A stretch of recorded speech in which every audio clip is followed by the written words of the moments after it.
지난주에 제가 그 뉴스 하나를 봤는데 60대 마비된 환자분께서 그 병원에서 간병인에게 구타당하는 모습을 CCTV에 담겨져서 보여주는 내용이었습니다.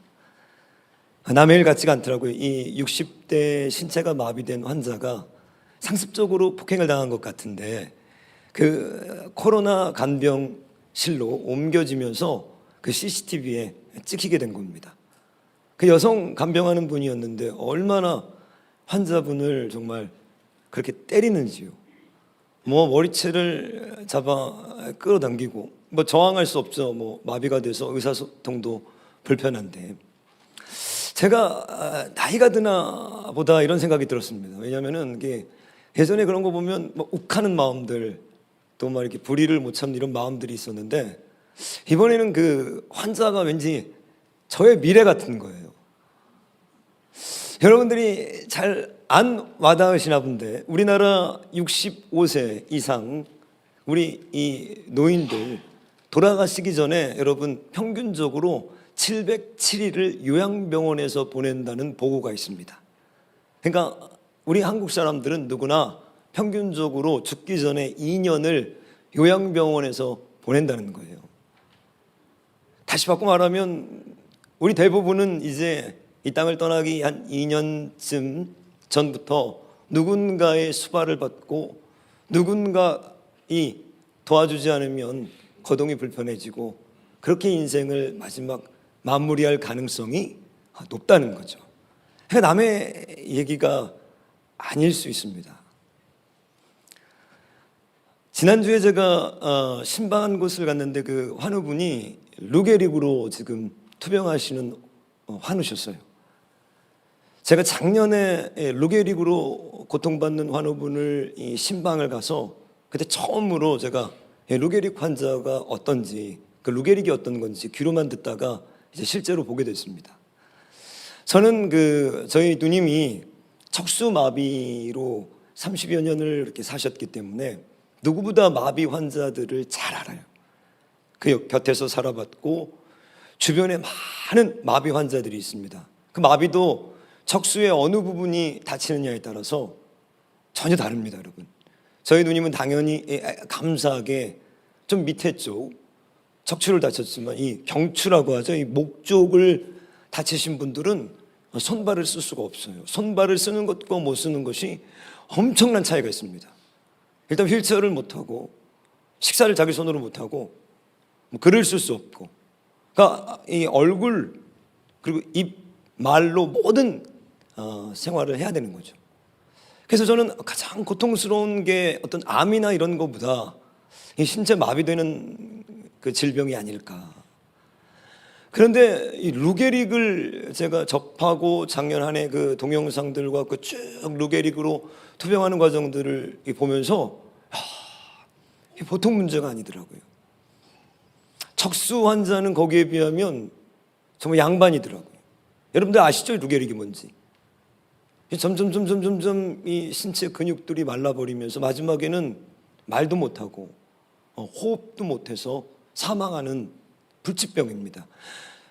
원인도 모르고 치료 방법도 모르는 그 불치병이에요. 치료 사례가 없는 병입니다.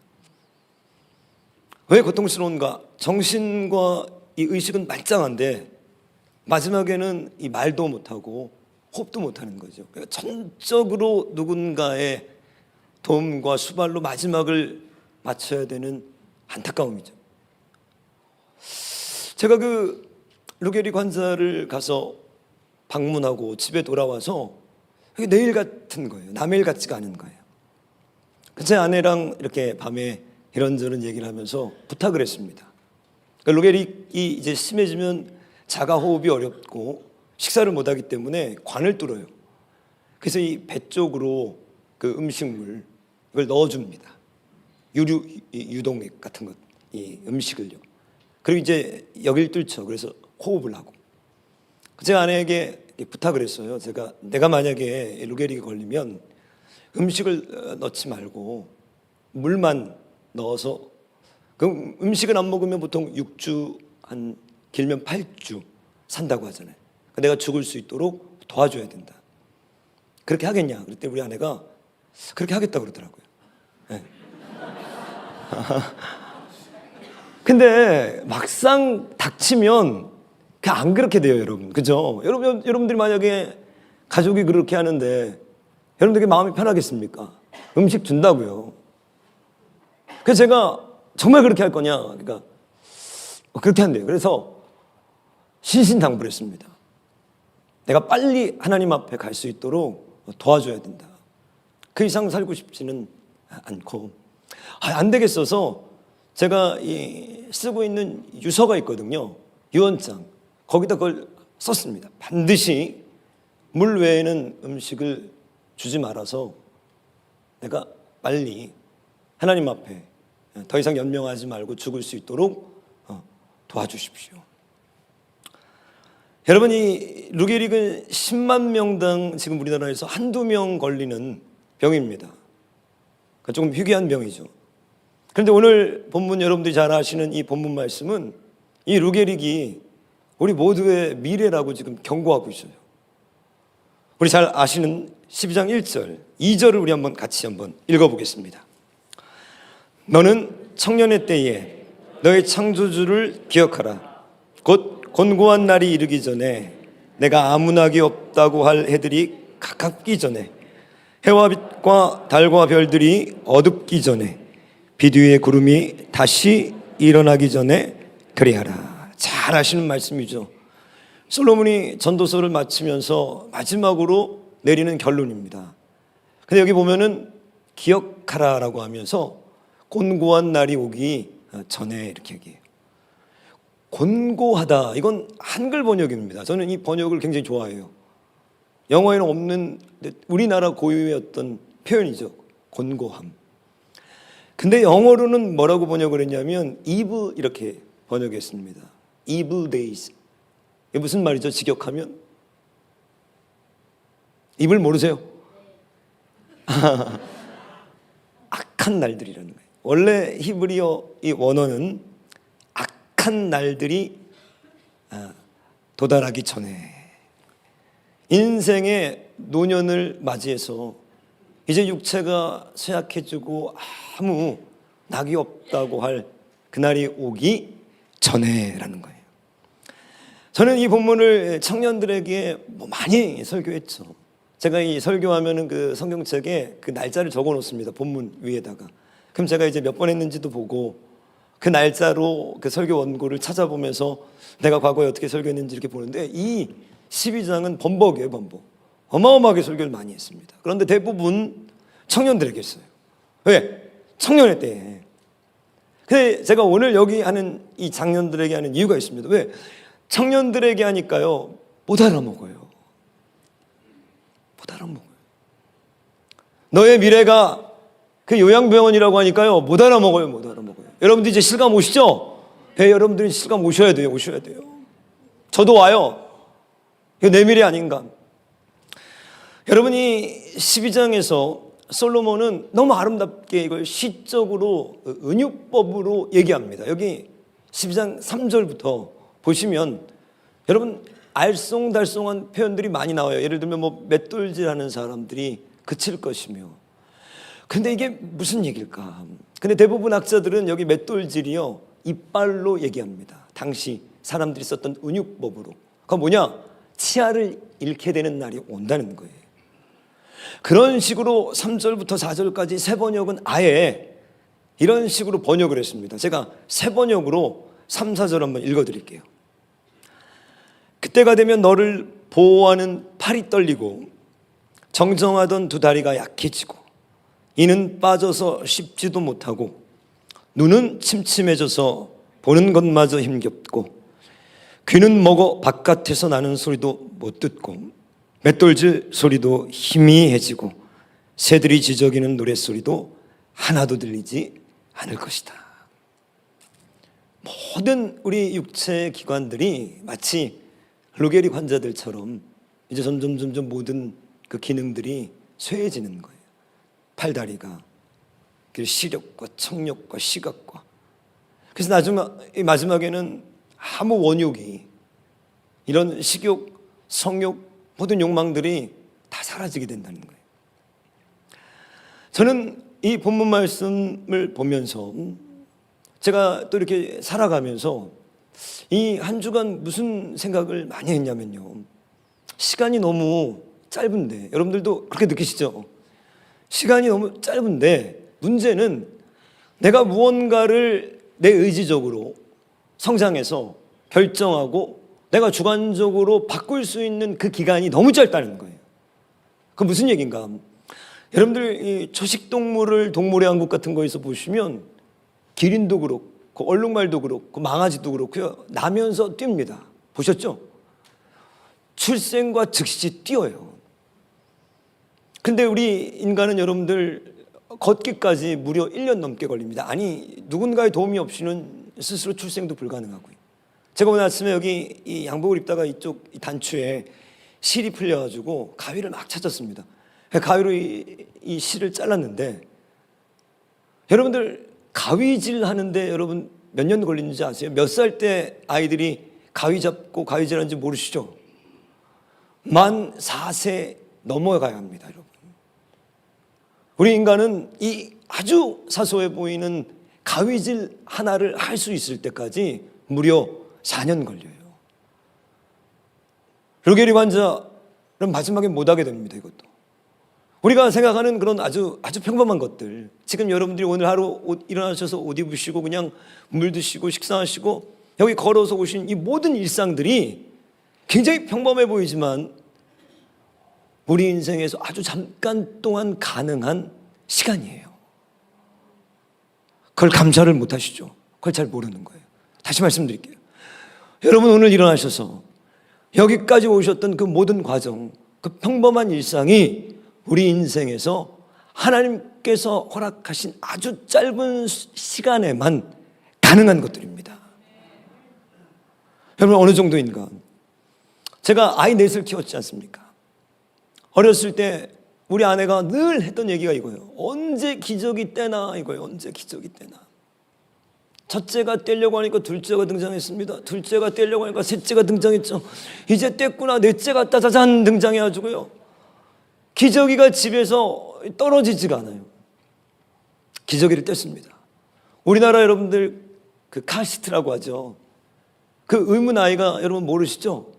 모르셔요. 만 6세까지 우리나라는 의무적으로 카시트를 해야 되는데 미국은 훨씬 깁니다. 길어요.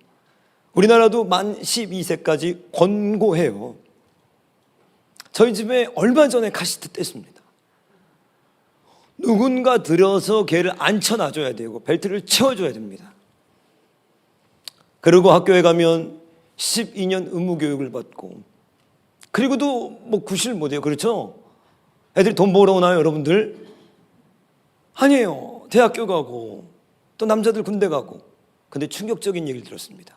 그게 뭔가, 26이 되면 사람은요 노화가 시작된다는 거예요.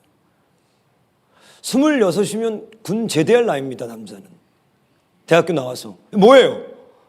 아직 내 힘으로 돈을 벌어보지도 못했고, 아직 내가 사회에서 한 성인으로서, 한 주체인으로서 내가 어떤 독립을 하기도 전에 이제 막 하려고 하는 그 타이밍에 평생 누군가의 도움을 받아서 살아야만 되고, 의존적으로 한 인간이 인격적으로 모든 면에 있어서 준비가 되는 그 과정이 되면 그때부터 노화가 시작된다는 거예요. 허무하더라고요. 전도서에서 8절에서 뭐라고요? 헛되다는 거예요. 그런데 여러분, 근육과 뼈는 30세를 기점으로 감소하기 시작합니다. 제가 지난주에 설교 준비하면서 어떤 관련된 영상들을 쭉 찾아봤냐면, 이제 그 설교에 맞는 거를 제가 찾아봐야 되니까 주로 이제 설교에 비슷한 내용들, 예화들을 막 찾아봅니다. 근데 지난주에는 제가 집중적으로 뭘 봤냐면, 은퇴한 남성들의 하루를 제가 다큐멘터리로 쫙 찾아봤어요. 슬프더라고요. 너무너무 슬퍼. 왜? 통계청의 자료를 보면요, 우리나라 직장, 주된 직장에서 퇴직하는 평균 연령이 여러분 몇 살인지 아세요? 자기 주된 직장에서 퇴직하는 평균 연령이 49.4세입니다. 자, 아까 말하면 26세에 이제 군대 제대해가지고 뭘 본격적으로 하려고 하는데 노화가 시작돼서 50이 되기 전에 뭘요? 퇴직해야 돼요. 그 퇴직 중에 정년 퇴직의 비율은 9.7%입니다. 나머지는 뭐냐? 권고사직, 명예퇴직, 정리해고예요. 50대면 뭐예요? 나와야 된다는 거죠. 나가야 된다는 거예요. 눈치 보여서 나가야 된다는 거예요. 아니 100세 시대라며 50에 자르면 어떡해? 저만 흥분했네요 지금. 화나죠? 여러분 50에 자르면요 앞으로 3, 40년은 뭐 먹고 살아요? 우리나라 OECD 노인 빈곤율이 1입니다. 일본의 3배예요. 무슨 말이에요? 노인 되면 거지 된다는 거예요. 왜요?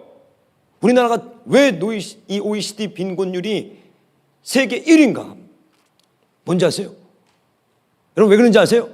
우리나라 사람들이 해퍼서 저축을 안 해서 우리나라 사람들이 왜 가난해서 아니죠. 우리나라가 세계에서 경제대국인데 왜 한국 노인들이 빈곤율이 일본의 3배고 OECD 1위인가?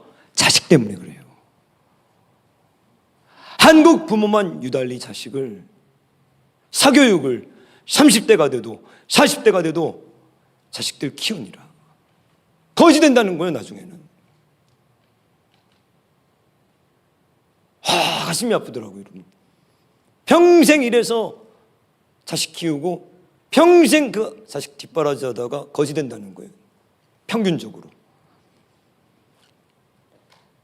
그래서 제가 무슨 다큐멘터리를 보다가 어우 짠하든지 50대에 이제 퇴직하신 겁니다. 이 대기업의 부장으로 이분은 퇴직하셨어요.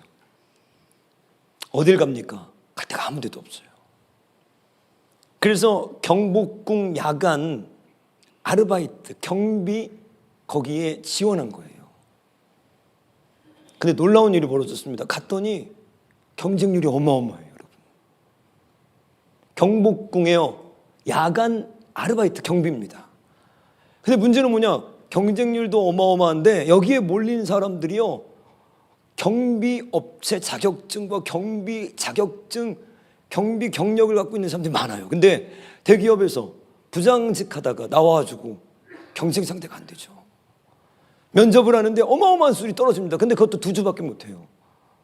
그 시급도 최저시급이에요. 근데 몰리는 거예요. 근데 그분들 얘기가 겁니다. 무슨 일을 했건 50세 명예퇴직하고 할 수 있는 일이 2가지밖에 없다는 거예요. 택배나 경비밖에 없다는 거예요.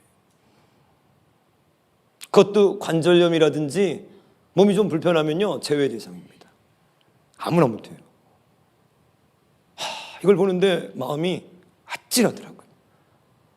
자, 평생 부모 밑에서 공부한다고 뭐 군대 간다고 뭐 한다고 뭐 준비하고 자격증 따고 그래서 노화가 시작돼서 이제 직업을 가져서 뭘 좀 해보려고 하는데 회사에서는 나가라고 그러고 이제 나오면 할 수 있는 일들이 이렇게 정해졌다는 거예요.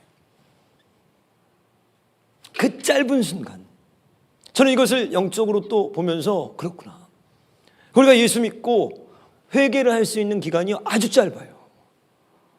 내가 의지를 내서 내가 깨닫고 하나님의 말씀을 발견해서 돌이켜서 내 과거를 절단하고 거듭나서 새로운 길로 갈 수 있는 그 기간이 아주 짧다는 거예요. 그래서 오늘 본문의 핵심이 여러분 개역 개정 이 성경을 보면 1절부터 5절까지 반복되는 단어가 있습니다. 그게 전에라는 거예요. 히브리어로 아셀 전치사입니다. before 이거예요.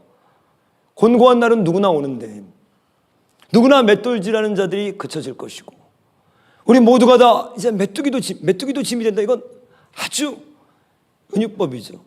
이제 노년이 돼서 모든 기쁨도 쾌락도 욕망도 사라져버리게 되고 메뚜기조차도 그 작은 그 메뚜기조차도 짐이 돼버리는 그 나이가 되기 전에 이게 오늘 본문의 핵심이에요. 아셀 전에 하라는 거예요. 여러분 야구는 타이밍 싸움이다라고 합니다. 그 애틀랜타 브레이브스라는 미국의 유명한 메이저리그 베이스볼 팀이 있는데 거기에 워렌 스판이라는 역대 좌완 투수로는 최다승 투수입니다. 이분이 무슨 말 했는가? 타격은 타이밍이고 피칭은 투수는 그 타이밍을 뺏는 것이다 그랬어요. 무슨 말인가? 투수가 공을 던져서 타격에 이 타자에게 도착하기까지 0.4초 걸린대요. 보통. 자, 공이 날라왔습니다. 0.4초면은 포수의 글러브에 들어오는 거예요. 이 0.4초에 뭘 해야 되는가? 타이밍 싸움이라는 거예요. 그렇죠? 아무리 홈런 타자, 아무리 위대한 전설적인 타자여도 타이밍을 놓쳐버리면 아무리 강한 힘으로 스윙을 해도 아웃입니다. 지나가 버리면. 들어가 버리고 난 뒤에는. 맞아요. 누가 그러더라고요. 인생은 타이밍이다. 타이밍. 여러분 보십시오. 서른도 씨가 잃어버린 30년이라는 노래로 일약 국민적인 가수가 됐어요. 근데 왜? 그 타이밍이 한참 이산가족 찾기로 온 나라가 불붙었을 때 이 마침 그 직전에 이 노래가 나온 거예요. 지금 잃어버린 30년 불렀으면 어떻게 됐을까요, 여러분? 모르죠, 아무도. 제가 말씀드립니다. 우리 집 주식해서 2번 망했는데요. 기가 막히게 망했어요. 우리 아버지가 천국에서 그만해라 막 짜증낼 거예요. 그런데 최고에 있을 때 주식을 샀습니다. 그럼 언제 팔아요? 쓰레기 됐을 때 파는 거예요. 부동산 똑같아요. 그죠? 엄청나게 오를 때 산 거예요. 매수했습니다. 그리고 어떻게 해요? 집값 폭락할 때 파는 거예요. 타이밍. 그래서 오늘 솔로몬은 뭐라고요? 곤고한 날은 누구나 와. 누구나 공평해.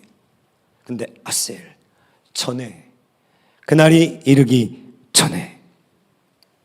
예전에 여러분들 그 백종원의 골목식당 그 프로 아시죠? 저 그 프로를 아주 재밌게 인상적으로, 굉장히 제가 아주 인상적으로 봤습니다. 근데 아직도 잊혀지지 않는 그 장면들이 많아요. 이분이 외식업계에서는 타의 추종을 부려하는 대가 아닙니까? 주로 이 솔루션을 제공하면서 장사가 안 되는 집들 찾아가지고 원인을 또 이 대처 방안을 가르쳐 주면서 막 혼내잖아요. 아주 그냥 혼을 내는데 어느 집에서 이 백종원 씨가 했던 얘기가 제가 잊혀지지가 않는 거예요. 자기 말을 잘 따르지 않고 이 장사를 잘 못하는 이 식당 주인을 막 혼을 내면서 백종원 씨가 무슨 얘기를 하냐, 이런 얘기를 했습니다. 왜 맛집이 망하는 줄 알아요? 깜짝 놀랐죠. 아니, 맛집이 왜 망해요? 왜 맛집이 문을 닫는 줄 아십니까? 막 이러는 거예요. 아니, 맛집이 왜 망해요? 근데 그 다음 말이 충격적이었습니다. 항상 장사가 잘 될 거라고 생각하고 있기 때문에 망하는 거라고요. 무슨 얘기냐? 여러분들, 이 맛집이 손님들이 쫙 줄을 서서 막 번호표를 받아가지고 몰려듭니다. 몇 시간씩 기다려서 먹어야 되는 이런 맛집들이에요. 그러니까 주인이 어떤 생각을 하는가? 내일도 이럴 거라고 믿는 거예요. 내년에도 이런 일들이 벌어질 거라고 믿는 겁니다. 내년에도 번호표를 받고 많은 사람들이 모이고, 그런데 코로나가 올 줄 누가 알았어요? 바뀌는 거예요. 아주 질책하면서 호되게 경고하는데 내일도 이럴 거라고 착각했기 때문에 맛집들도 망한다는 거예요.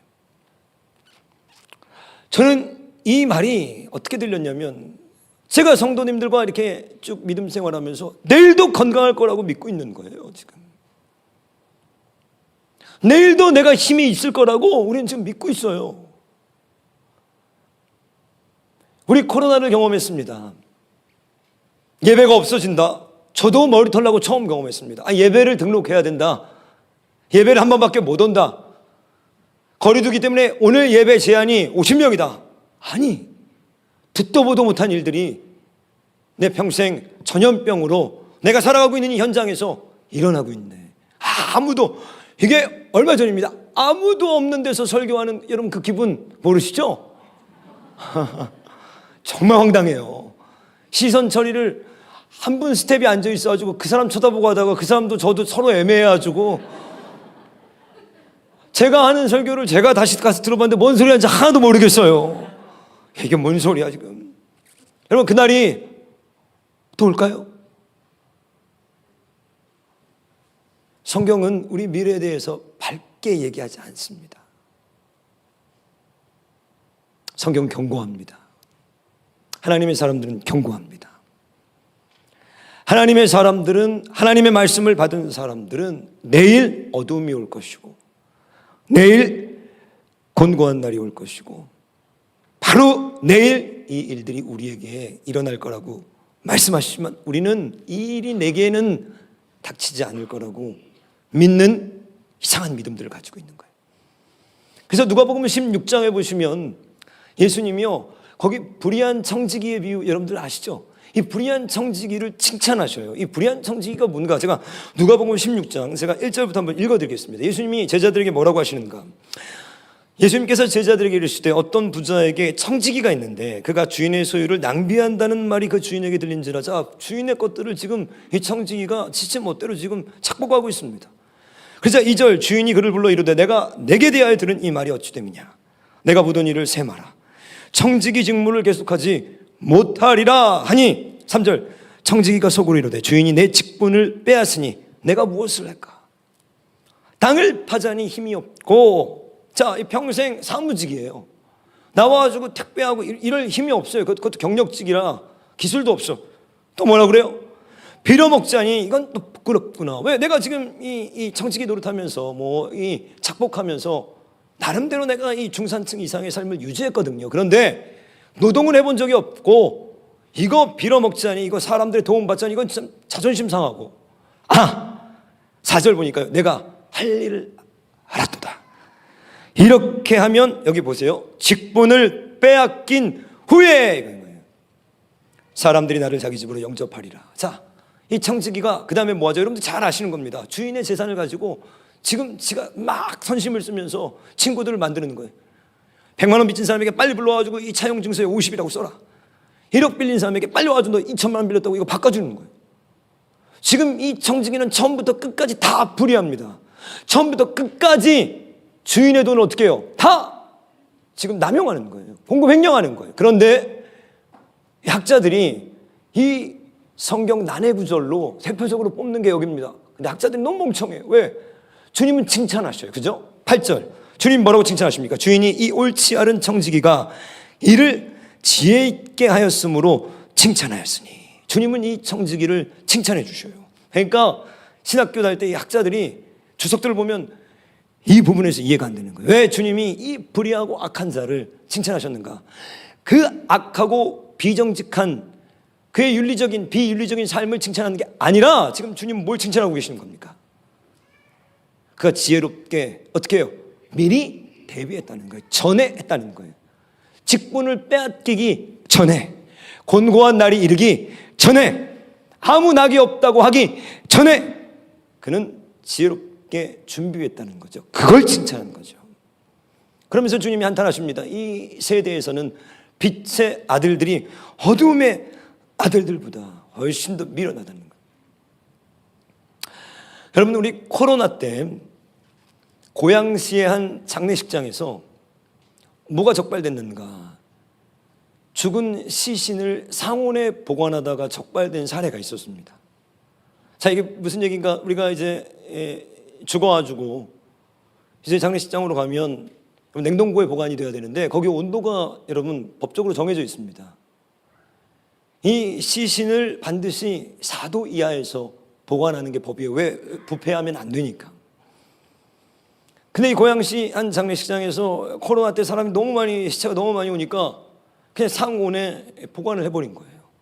당연히 시체는 이제 빨리 부패하게 되죠. 여러분들, 제가 이걸 보면서 점점 내 의지대로 할 수 있는 일들이 줄어듭니다. 예전에 내 의지대로 할 수 있는 일들이 열이었다면 나이를 먹어가면서 그것들이 점점 줄어들어요. 이제는 내가 손을 들어서 밥을 먹는 것도, 아니 내가 대소변을 가리는 것도, 아니 내 의사를 표현하는 것도 내 의지대로 하기가 어려워지는 거예요. 요양병원에 가가지고 한 번은 신방을 하다가 어떻게 해가지고 이 이불을 들친 것을 병원 코자기를 들쳤더니 다 연세 있으신 분이 기저귀를 차고 계시더라고요. 본인이 찬 게 아닙니다. 누군가 채운 거예요. 왜?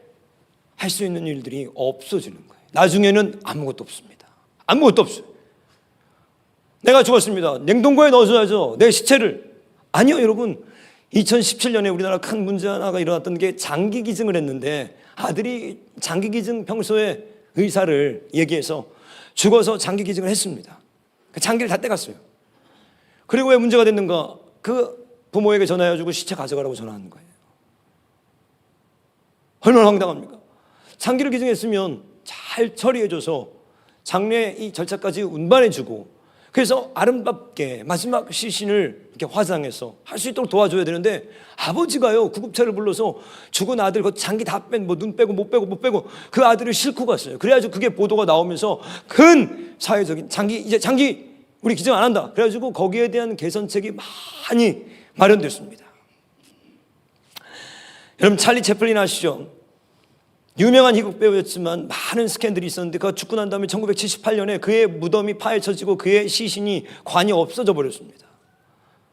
경찰이 이 사건을 조사해가지고 나중에 알아냈는데 범인들이 그의 미망인에게 $60만 요구하고 이 시신을 볼모로 잡은 거예요. 나중에 옥수수밭에서 관이 발견됐습니다. 제가 무슨 얘기를 지금 하려고 하는지 여러분들 감을 잡으셨습니까?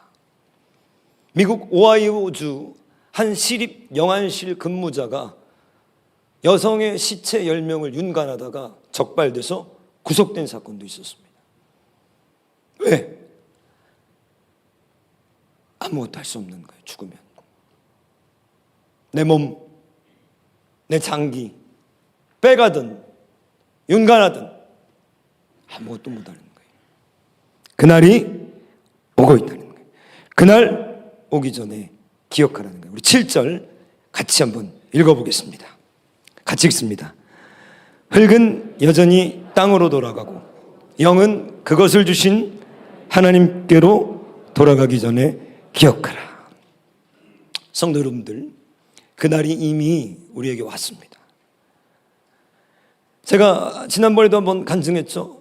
40, 50대에 멀쩡했던 제 제자의 아버지가 급격스럽게 암으로 소천하시는데 마지막 그 치료실에서 딸에게 한마디가 이거였습니다. 오렌지 주스를 먹고 싶다는 거예요. 그분은 풍성하신 분입니다. 오렌지 주스가 아니라 무엇을 사서 드실 수 있을 정도로 넉넉하신 분이었어요. 그런데 저는 그게 잊혀지지가 않는 거예요. 20여 년이 지나도 그 오렌지 주스 하나를 사다 달라고. 왜? 금식 이제 들어가서 수술해야 되기 때문에 아무것도 못 먹는 거예요. 맛있는 게 있어도 먹지 못하는 날이 옵니다. 아무리 말하고 싶어도 입술이 움직여지지 않아서 내 의사를 표현하지 못하는 날도 옵니다.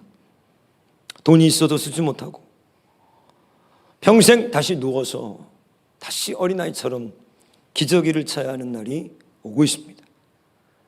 그리고 내 이름이 오늘 말씀해 보면 장례 부고란에 뜨는 날이 오고 내 벗은 몸을 누군가 닦고 관에 뉘어서 불 가운데로 들어가는 날이 지금 오고 있습니다. 오늘 전도서 12장 13절 우리 같이 읽고 한번 마무리하시고 기도하신 그런 시간 갖기를 원합니다. 우리 전도서 12장 13절 같이 읽겠습니다. 이래 결국을 다 들었으니 하나님을 경외하고 그의 명령들을 지킬지어다. 이것이 모든 사람의 본분이니라. 아멘. 우리 오늘 이 시간에 다 들은 이 하나님의 말씀, 그날이 오기 전에 지키고 순종함으로 하나님께서 우리를 부르실 때 영원한 주의 나라로 영접하시는 저와 여러분 되시길 주님의 이름으로 축원합니다. 우리 이 시간에 준비하신 예물 올려드리면서 성령님 인정합니다, 이 찬양 같이 고백하길 원하는데요. 이 찬양에 보시면 성령님 인정합니다, 환영합니다, 지금 내 안에 오시옵소서. 우리 같이 찬양합니다. 하나님, 저희들 미련하고 둔하여서 누구나 죽고 병들고 노화되는 것을 알지만 저희들 오늘도 그 일이 내게 미치지 않을 것이라 생각하며 살아갑니다. 오늘 성령님 오셔서 우리를 깨우시고 오늘 성령님 기도하며 엎드리는 한 사람 한 사람들을 하나님 깨워주셔서 마지막 주님 앞에 가는 이 여정을 잘 준비하게 하여 주시옵소서. 드려진 예물 하나님 나라의 귀한 곳곳에 쓰여지게 하시고 이제는 우리 주 예수 그리스도의 은혜와 하나님 아버지의 사랑과 성령 하나님의 감화 감동 교통 역사하심이 일의 결국을 다 들었으니 하나님을 경외하며 순종하기로 결단하는 귀한 하나님의 권속들 가운데 이제로부터 영원토록 함께 하시기를 축원하옵나이다. 아멘. 시간 들으신 말씀